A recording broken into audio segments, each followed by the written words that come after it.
The notebook was still burning when I found it, but the fire had been dead for 3 hours. I know because I'd been watching the smoke from my bedroom window.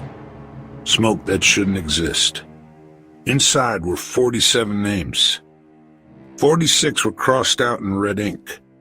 The 47th was mine, written beneath my name in handwriting I'd never seen. He's starting to remember. Initiate Protocol 7. And I'd never told anyone in this town my name was Sam. This isn't just about finding a notebook.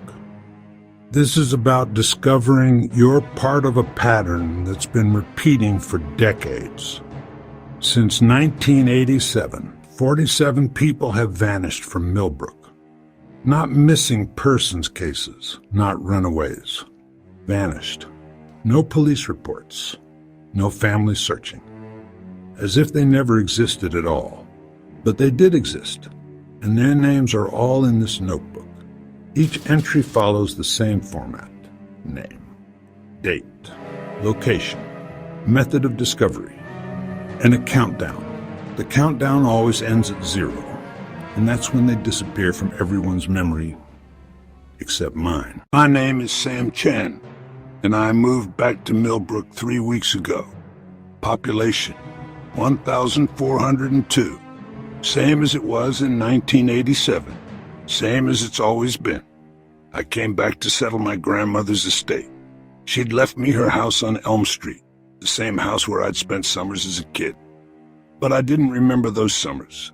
Not until I found her journals, grandmother's journal, July 15th, 1994.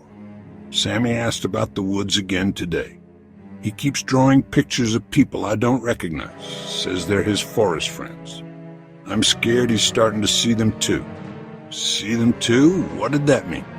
I started exploring, documenting abandoned places for what I thought was just a personal project.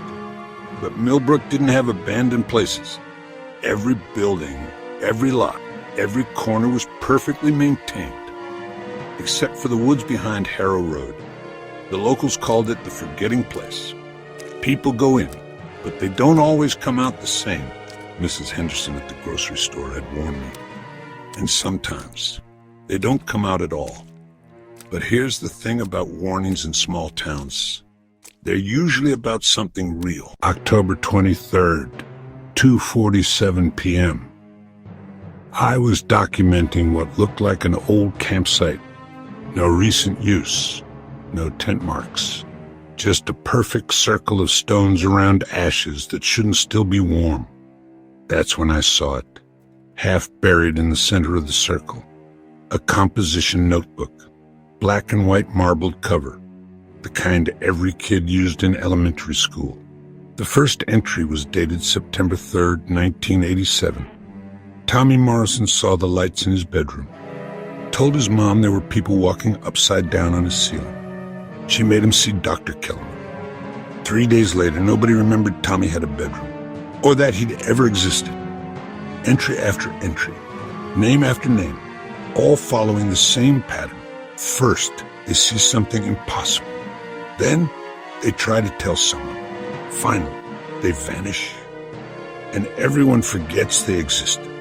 Melissa drew circles in all her notebooks, said the circles were doorways, said things were trying to come through. She was right. But when she disappeared, even her drawings were erased. But it was entry 34 that made my blood freeze. David Chen keeps asking about his missing summers. Says he remembers being in the woods, but can't remember how he got out. His grandmother knows what he's becoming. Time to intervene before he remembers everything. David Chen, my father's name. I called my father, asked about his childhood in Millbrook. 20-minute silence on the other end. Sam, why are you asking about that?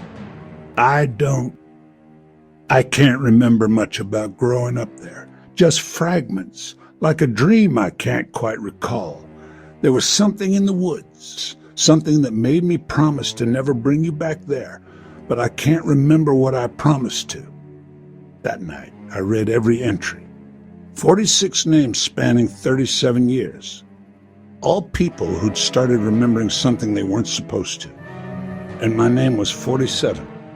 But unlike the others, my entry was written in present tense. Sam Chen has found the notebook. He's reading the entries. He's starting to remember his childhood summers. He's starting to understand what happened to his father. He's becoming a problem.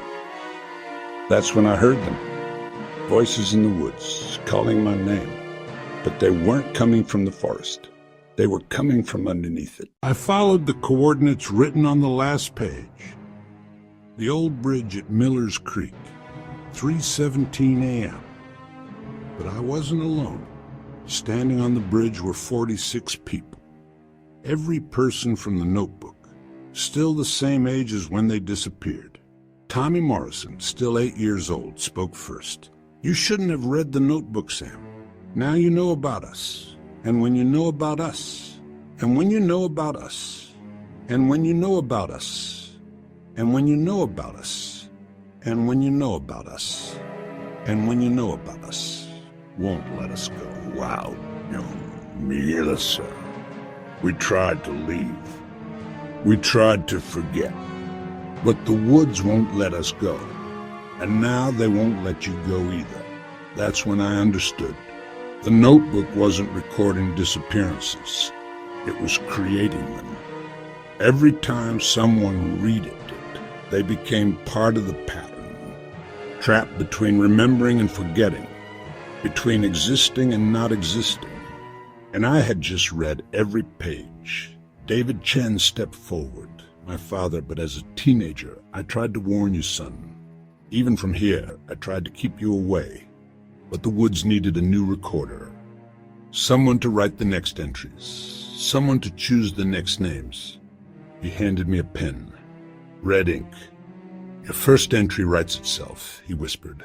"Just speak your name aloud." I opened my mouth to refuse.